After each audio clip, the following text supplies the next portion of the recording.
Welcome back to your Lake Fork Guide. This week's edition of the Guides Network. Going to be me today talking to you about a brand new technique and a brand new item.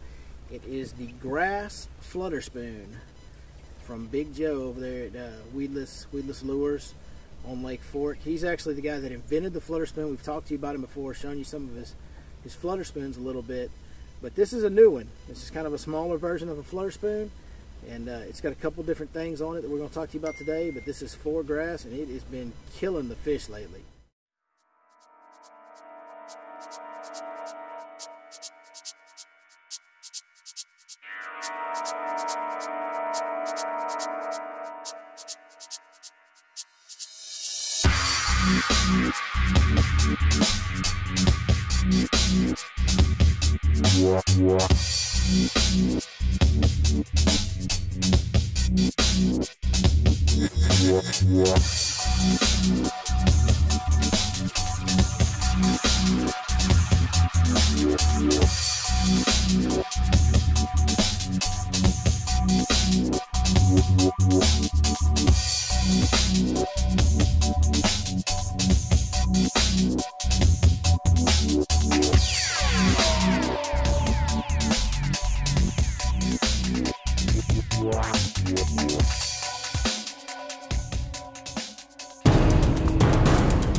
So first, let's go over my setup. How am I throwing this bait? The tackle that I'm throwing it on.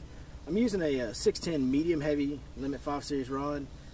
It's important on these spoons, and you'll see why when I talk about how to retrieve the bait and how I actually catch the fish. You need a rod that has some give to it. You need a little bit of a softer action rod. 610 medium heavy seems to be the right one for me so far. It's been working really well. Once I figured out how to work these fish, I haven't really been losing any. Online, I'm actually using 12-pound mono. Again, I want stretch, I want forgiveness, and I'll explain that here in a little bit. And I want a small diameter because I don't want that line to affect the flutter of that spoon at all. So I'm using 12-pound mono. And that seems weird fishing it in grass, and it is tough. But if you do that, it helps your landing ratio tremendously with that lighter line. For the spoon itself, this is the one we're using. It comes in a few different colors. He's got this one, which is just like a shad color with a silver highlight. And then he's got the silver spoon with the chartreuse highlight, the silver spoon with a blue highlight. You can get any three of those colors. The big difference in this versus a regular flutter spoon, here's the Big Joe, the normal flutter spoon. This is the Jumbo Joe. This one has that big treble hook on the back of it. That, as you see, has just one single hook, small hook. The deal with that is with that one small hook, it allows you to rip that bait from grass. And kind of like, you know, ripping a lipless crankbait or a chatterbait out, you rip it out and it shoots out and then flutters back down. And this is just a totally different action than those fish are used to seeing on those grass flats. We all know the effectiveness of the flutter spoon over the years has been tremendous. And now we're taking this to an area that these fish, they never see this. Nobody else is throwing this in there. And it's a brand new deal, and boy, it's been on fire for us lately. As far as on the areas that we're fishing, it's outside edges of grass. You know, on Lake Fork specifically, we're throwing this bait in the creek channel, actually in the channel itself where the grass is not growing. Right where that grass stops growing, creates that edge, scatters out a little bit.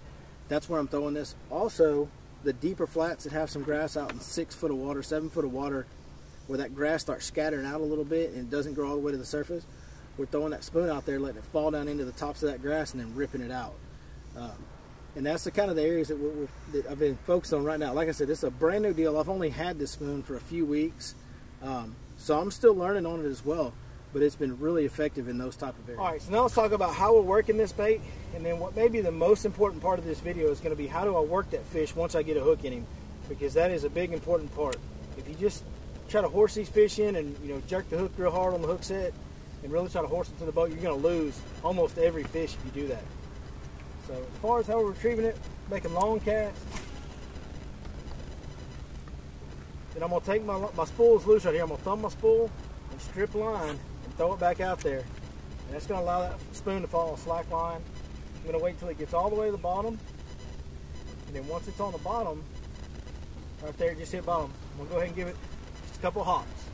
You know, we ripped that spoon pretty aggressively. especially when it gets watered up in that grass, you'll have to really rip on it to get that grass off a lot.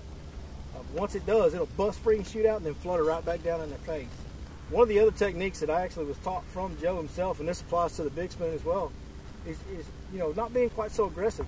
Just hop it like a, you know, little Texas rig. Just give it little hops. And, you know, when we're fishing the outside edge of that grass, creek channels, and just some of the outside edges of grass and open flats, we're doing that little subtle, just a little short hop like that right there. And that's getting a lot of bites. That's just something a little bit more soft and subtle those fish don't see a lot from a spoon. And just another way to kind of be a little bit more finesse while you're still fishing a power fishing technique. So that's basically it on the retrieve. There's not a lot to it. You can either rip it high, you can just, you know, barely hop it off the bottom like I'm doing there, but you want that spoon moving up, moving down, moving up, moving down. You always want it to be having a little bit of a flutter in it as much as you can, because that's when they bite it. Once you feel a bite, you don't want to just jerk and set the hook like a jig or a Texas rig or anything like that. You know, if I'm down here and I get a bite right now, I'm just going to kind of raise up. I'm going to burn that reel. I'm actually going to just raise that rod up to get that line tight, and I'm going to set that hook with this reel handle. Now, I do want it to dig in. I want that rod to really load up right at first. But as soon as I've got them all the way loaded up, I'm going to get that rod down. And when he goes to jump, I'm going to go all the way down here. And I'm going to try and keep that fish from jumping. And if he does jump, I want as much of that line in the water as possible. The reason that is like we showed you, we got that one little hook. And that's a pretty good amount of metal on there, and that's a pretty good amount of weight for that little bitty hook. If you're pulling up, when that fish jumps, he's going to use that weight, and he's going to throw that hook 9 times out of 10. So you really have to be careful. Once you've got that hook dug in good, you really got to baby them. If they run, let them run. Let them wear themselves out. One of the best things that could happen is for them to get watered up in some grass, and they're just going to sit still with that grass over their eyes, and you can go get them. But that's very, very important. I can't stress the importance of that enough, and you'll see that. I'm going to show you some fish catches here in just a second, and you'll see how easy I'm taking it on these fish. And when you don't, it will cost you.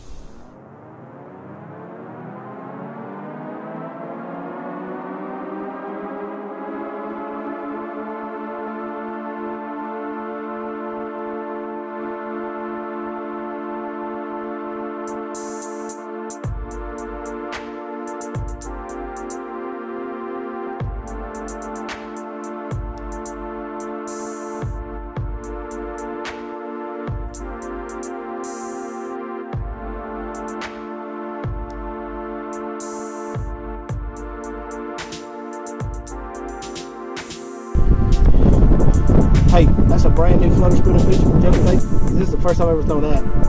Caught a fish. How long have we thrown? 10 minutes? Not even 10 minutes. Caught a good one.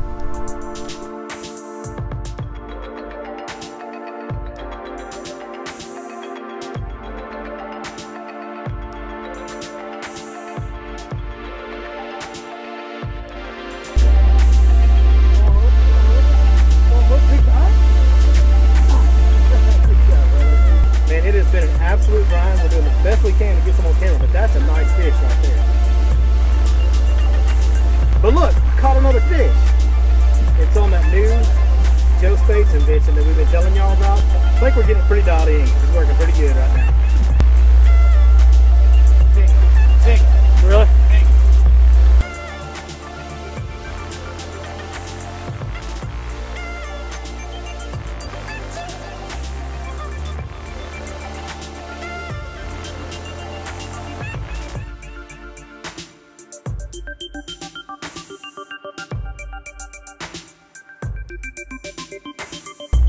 Fish on my new Joe Spaits spoon.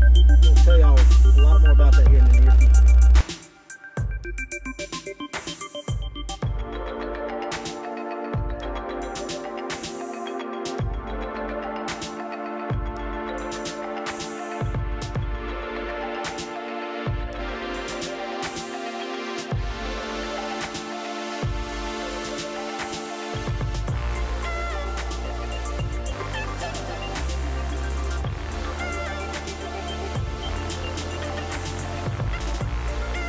Another solid fish. Now we got something going, huh?